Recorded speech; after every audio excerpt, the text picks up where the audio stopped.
அந்த இளவயதில் ஆற்றங்கரை மணலில் காலடி தடம் பதித்தும் யார் அழைத்தார்?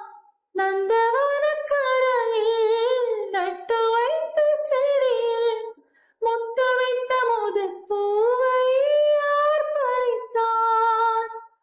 காதலர் தீண்டாத பூக்களில் தேனில்லை, இடைவெளி தாண்டாதே என் வசம் நான் இல்லை.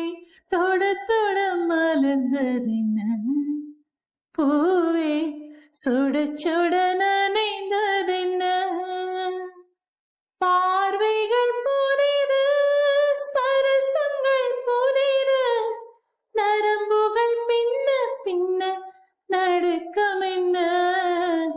தொட தொட மலர்ந்ததென்ன பூவே, சுட சுட நனை